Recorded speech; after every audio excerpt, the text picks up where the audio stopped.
আবহাওয়ার খবর দিয়ে এরপর আপনাদেরকে মঙ্গলবার পর্যন্ত তাপপ্রবাহের সতর্কতা। পশ্চিমের 4 জেলায় তাপপ্রবাহ চলতে পারে এমনটাই কিন্তু সম্ভাবনা দেখা দিয়েছে। আমরা বিস্তারিত জানবো আবহাওয়া দপ্তর ঠিক কি বলছে, কিরকম পরিস্থিতি বজায় থাকবে দক্ষিণবঙ্গের ক্ষেত্রে। কথা বলবো আমাদের প্রতিনিধি শাশ্বতী রায় এই মুহূর্তে আমাদের সঙ্গে টেলিফোনে রয়েছেন। শাশ্বতী, যেভাবে গরম দিনের পর দিন বাড়ছে এবং তাপপ্রবাহের সতর্কতাও জারি করা হয়েছে, কিরকম থাকবে আবহাওয়া, কি বলছে আবহাওয়া দপ্তর?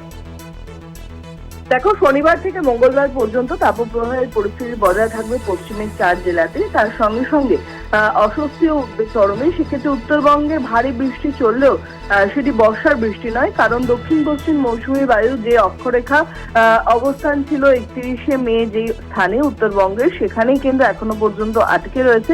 সেক্ষেত্রে আগামী সপ্তাহের মধ্যে উত্তরবঙ্গ হয়ে দক্ষিণবঙ্গে মৌসুমী বায়ু প্রবেশ করার একটা সম্ভাবনার কথা জানাচ্ছে হাওয়া অফিস।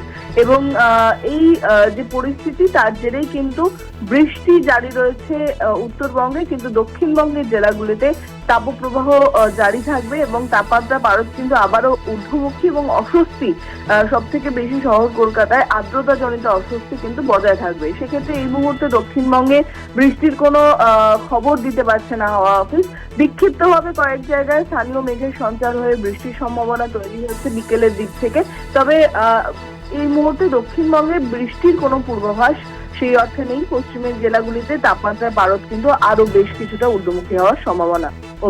বেশ, আপাতত ধন্যবাদ তোমায় শাশ্বতী রায়। আমাদের সঙ্গে টেলিফোনে ছিলেন প্রতিনিধি। অর্থাৎ উত্তরবঙ্গে তো আগাম প্রবেশ করেইছে বর্ষা, কিন্তু দক্ষিণবঙ্গে এখনই সেই সম্ভাবনা থাকছে না, বরং গরম আরো বাড়বে এবং মঙ্গলবার পর্যন্ত তাপপ্রবাহ হবে সেই সম্ভাবনার কথাই কিন্তু শোনাচ্ছে আলিপুর আবহাওয়া দফতর। আমরা সরাসরি এই মুহূর্তে বাঁকুড়ার দিকে নজর রাখবো। বাঁকুড়া থেকে আমাদের সঙ্গে এই মুহূর্তে রয়েছেন প্রতিনিধি স্বরূপ গঙ্গোপাধ্যায়। স্বরূপের কাছে যাব। স্বরূপ, আলিপুর আবহাওয়া দফতর তরফ থেকে যে সতর্কতা জারি করা হয়েছে পশ্চিম বর্ধমান, পশ্চিম মেদিনীপুর, সেই তালিকায় বাঁকুড়ার নামও রয়েছে। তাপপ্রবাহ চলতে পারে বাঁকুড়া, সেখানকার আবহাওয়া কিরকম?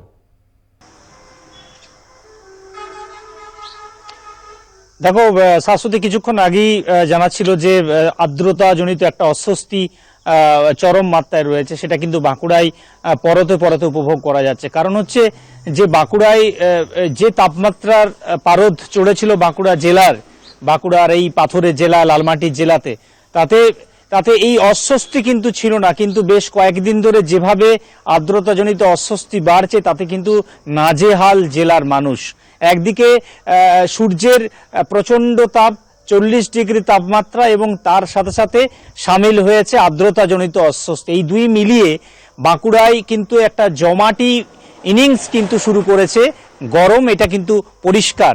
এবং মানুষজনের যেটা সব থেকে অসুবিধা ফিল করছেন মানুষজন, এতদিন যে তাপমাত্রা ছিল তাতে মানুষ হয়তো নিজেকে সূর্যের হাত থেকে বাঁচার জন্য একটু নিজেকে জড়িয়ে, বিভিন্ন কাপড় জড়িয়ে বা শরীর ঢাকা দিয়ে বেরোনোর চেষ্টা করছিলেন। কিন্তু এই যে গরম, এই যে আর্দ্রতাজনিত অস্বস্তি, এর থেকে বাঁচবেন কিভাবে, সেটা হচ্ছে স্বস্তির বৃষ্টি।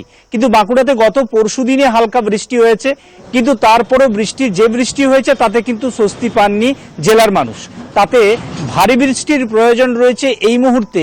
এই আর্দ্রতাজনিত যে অস্বস্তি, অর্থাৎ যে হিউমিডিটি চড়ছে, সেই হিউমিডিটি থেকে বাঁচার জন্য মানুষজন চাইছে একটা বড় মাপের স্বস্তির বৃষ্টি। কারণ বাঁকুড়া জেলাতে বিকেল হলেই মেঘ দেখা যাচ্ছে। গতকালও কিন্তু মেঘ দেখা গিয়েছিল, কিন্তু বৃষ্টি হয়নি। পরশুদিন মেঘ দেখা দিয়েছিল, কিছু কিছু জায়গায় বিক্ষিপ্ত বৃষ্টি হয়েছিল। কিন্তু ঝড় এবং বৃষ্টি, ঝড়ের দাপট থাকলেও বৃষ্টির তেমন দাপট নেই। স্বাভাবিকভাবেই তাপমাত্রার পারদ যেমন বাড়ছে, 40 ডিগ্রির আশেপাশে ঘোরাফেরা করছে তাপমাত্রার পারদ, অন্যদিকে এই আর্দ্রতা, এই হিউমিডিটি যেভাবে বাড়ছে, তাতে রীতিমতো বাঁকুড়ার মানুষের অস্বস্তি বাড়ছে। আর এই অস্বস্তি কাটার জন্য একটা স্বস্তির বৃষ্টির আশায় রয়েছেন বাঁকুড়া জেলার মানুষ। বঙ্গে বর্ষার আগমন কখন হবে, বাঁকুড়ায় বর্ষা কখন হবে, সেটার এখনো পর্যন্ত কোনো পূর্বাভাস পাওয়া যায়নি। কিন্তু ভারী বৃষ্টির প্রয়োজন এই মুহূর্তে জেলার মানুষকে স্বস্তি দিতে, এটা কিন্তু জেলার মানুষ চাইছেন বা জেলার মানুষ দাবি করছেন। একেবারে স্বরূপ, তুমি আমাদের সঙ্গে থাকো।